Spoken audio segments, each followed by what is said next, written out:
see that crowd more clearly. I just didn't think about these things because the game already looked excellent. But like, there's certain games that I feel like could benefit from the PS5 Pro. I've mentioned this before: Final Fantasy VII Rebirth, Final Fantasy 16, games like Wukong. But those games are far few in between. Most games already look pretty good on performance mode. So I just feel like this presentation didn't do a great job at necessarily selling the improvements that the PS5 Pro has to offer.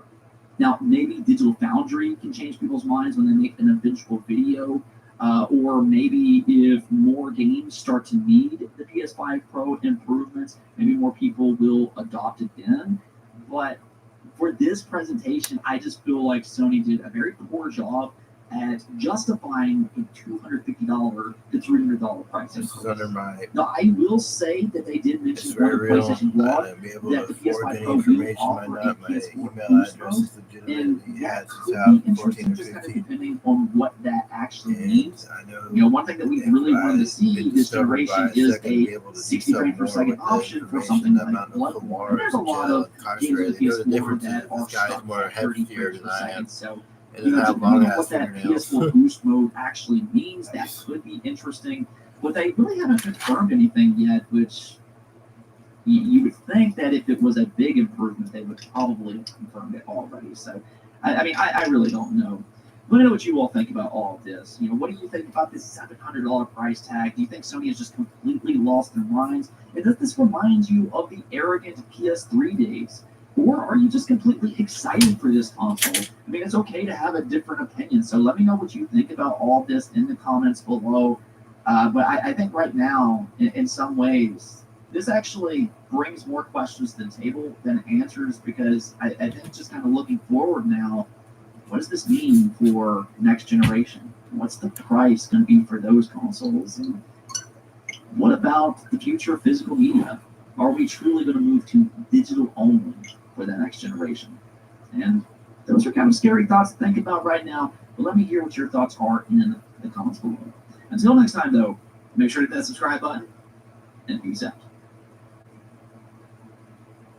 Spectrum Business works with millions of small business owners, so we know you're made to be tough, strong, relentless. That's why Spectrum Business is made to work. Internet, phone, TV, and mobile solutions made to take on any challenge. Spectrum Business, made to work.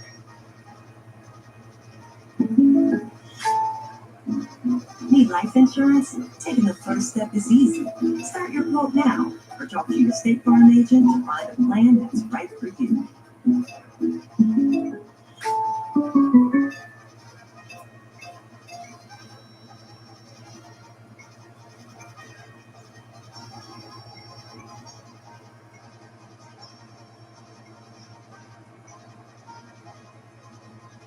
Okay.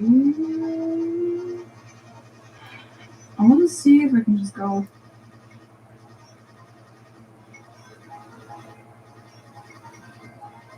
Not going away after signing the state of America, signing me to do something. Like those people that can't go forth and tell you a bunch of crazy shit because they think they're entitled to whatever the fuck you have, because they have 9 to 5, but they sit on their ass all day and don't do anything. I'm the one that did it, but can't go forth and deny somebody of that.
This is Receive, the game show from Revolt at Walmart that's all about celebrating Black and unlimited people reimagining.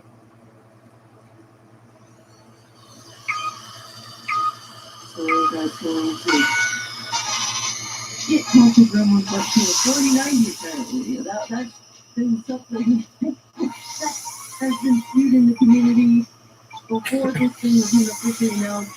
PlayStation Console Gremlins were immediately saying, oh man, we're gonna be able to fuck with PC gamers now.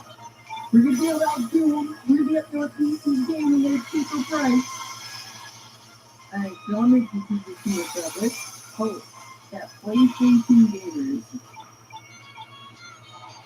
can get PC features as fast as PC gamers get PlayStation's first-party games. Yes, that's what we're hoping that PlayStation gamers can get some. Maybe we can get some, good running and playing games. That's what we're hoping to see too, so that, they won't come over to PC. See, that's the whole thing for me personally. I want you, Uncle Gremlins, to be happy on your bullshit ass box so that you have no interest in sullying the PC gaming culture where we have freedom here. That's the Uncle Gremlins miss out on. They don't really understand all that. They want things to give away all of their rights, all their priorities, all their personal freedom for the sake of convenience. And that's fine. There's multiple consoles that we can have all that, but we don't want to hear in the PC gaming. So let's hope that, well, PlayStation can catch up to PC gaming features. That's really the goal. So we're gonna check this out here, guys. And we're gonna see what's up, man. So we got PlayStation 5 Pro console reveal trailer. Let's see what's up, man.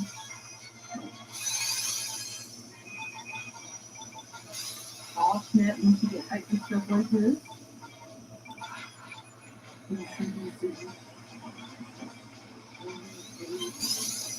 Oh snap. I do not please this drive.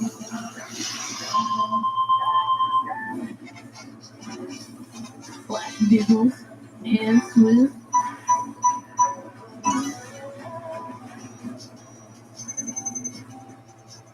PlayStation Spectral Super Resolution. So Pister is really a thing. It says feature only available on select PS5 games that have been enhanced for PS5 Pro when compared with PS5. PS5 Pro enhanced features will vary by game.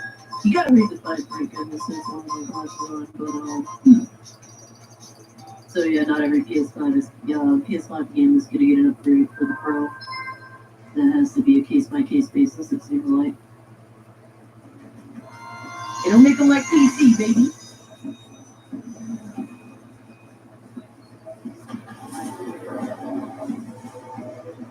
High frame rates, at the bottom.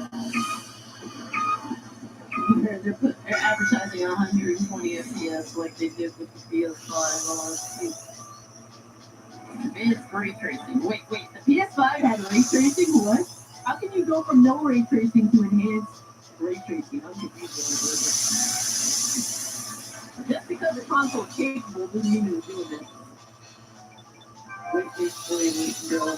YouTube looks like vertical stand sold separately and no disk drive. You guys know how much this costs? Play has no limit. Unless you actually have physical PlayStation 5 games. Once again, vertical stands sold separately. We are now looking at the official price tag for the PS5 Pro. It is coming out November 7th, 2024. And $700. Ooh.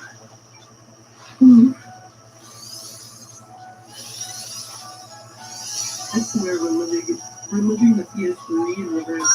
I like that. We're literally reliving the PS3 reverse. What is going on? That's crazy.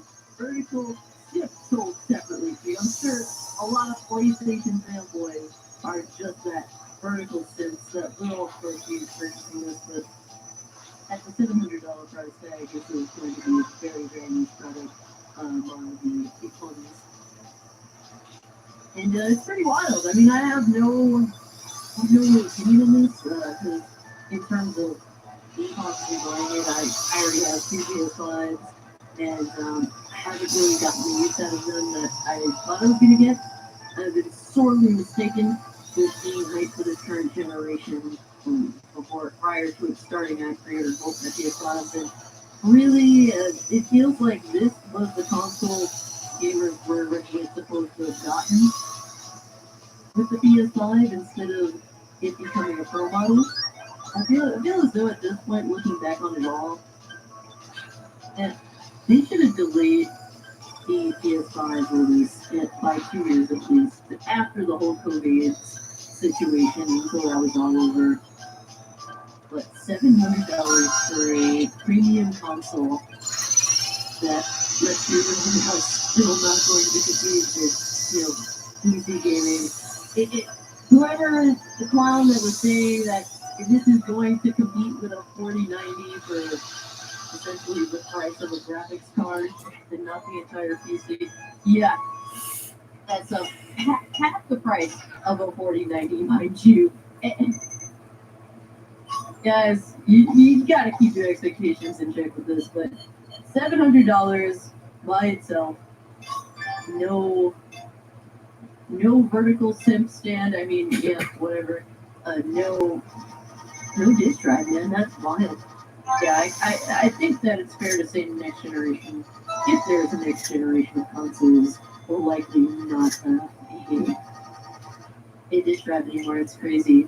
It's weird because it's like this is the premium console, this is the top tier thing, and they're taking features away while giving you software features. So to each their own. That's kind of wild. This is not for me personally. I just thought it was interesting. I thought that they were going to reveal more like technical specs because that's what Cerny does, but apparently he didn't really do too much of that. It's just like, hey, it's going to look prettier than the PS5 version of the games, and it's like, okay, but that doesn't really help very much. That's how it is. I wanted to see actual stats and comparisons. Apparently, it's going to have a 2 terabyte drive. I think that's pretty much a decent highlight there because going on, what is it, 750 gig, basically the first iteration of PS5 had under 1 terabyte, which was disgusting, shameful, all right, disgraziato, as I like to say, complete disgrace. So 2 terabytes on this, that's actually a nice improvement overall, but it's worth that $700. That is wild. I mean, to each their own. It's worth it to the person that values that values their games running better. I just wonder what is the point if you could just go to PC. But that's how I feel pretty much all the time. Something premium comes out. But that's just me personally. And then it's like imagine having like the complete console level gaming experience. You gotta get this. So you gotta throw 700 balls right there. You want to get the Pro controller, which is what, 200 balls right there. So we're at 9. You want to get the disc drive because I'm sure some of y'all collect physical media, physical PS5 games. Oh, or you like to yeah. watch your What a bizarre films on fucking your thing. PS5. That's something that And I'm sorry I have to that's say pretty much this, play but when I realized my this, PS5 because these days, so you gotta have that disc drive. So it's what, like $80. I notice sometimes So certain channels then you gotta get the vertical will stand. go if you up wanna stand 2,000 vertically. subscribers. So in one spot I have my PS5 horizontal, the other spot I have it vertical. So I would ideally like to, if I were getting it, I would ideally like to have the stand so I could choose where to put the console. And so we're looking at, by the end of it,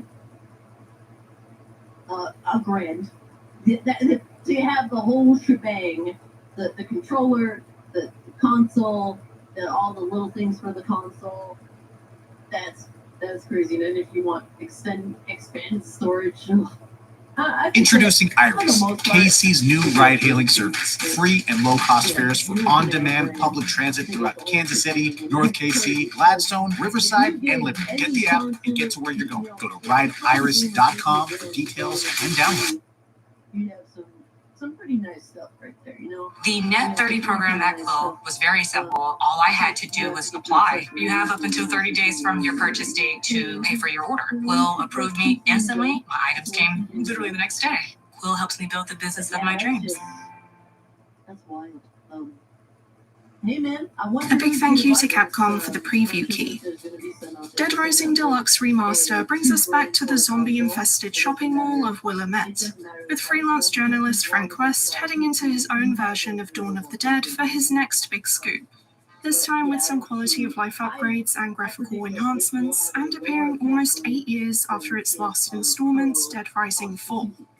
Capcom kindly gave me access to a preview so I can share my first impressions. And just to clarify, it covers the in-game time window for day 1 up until around case 3 on day 2 for the 72-hour mode.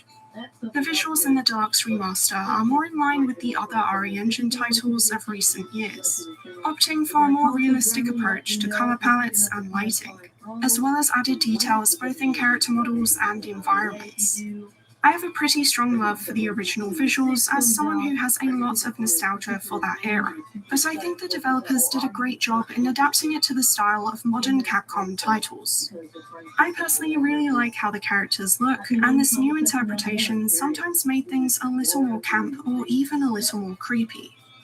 Adam McIntyre, for example, freaked me out a bit with his new and improved facial expressions. And for the first time in my life, I was actually unsettled by a clown.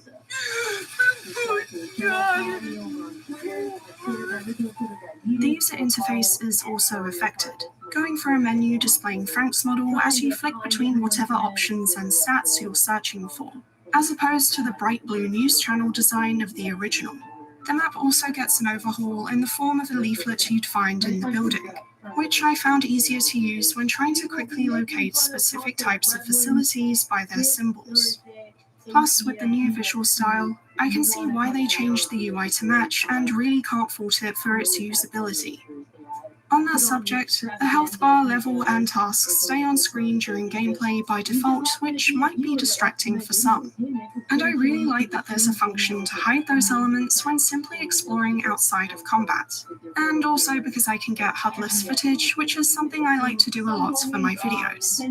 Another useful feature is that you can now see the durability status through a small meter underneath the display picture of the weapon or breakable object you have in your inventory.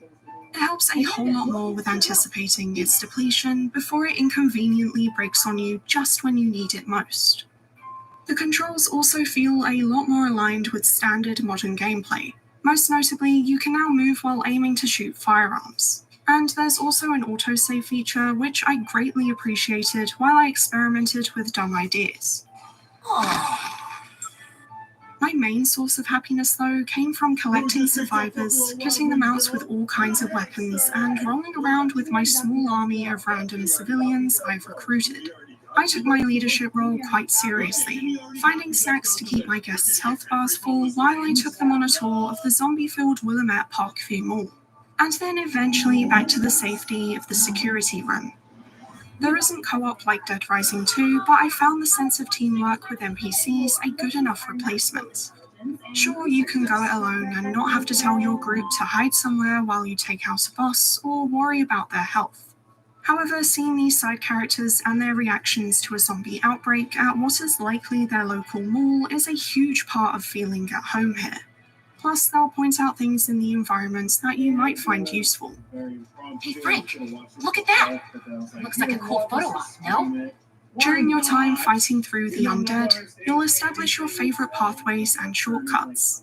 Whether that's from a survivor showing you events you can use, unlocking the underground tunnels and driving from one exit to another, or the tried and true method of stocking up on skateboards, there's always new routes to learn and unravel both through mandatory and optional progression. You also build upon this to form a routine of sorts, like how I would head to the northwestern part of the mall to stock up on firearms from one shop and gather consumables from the nearby grocery store.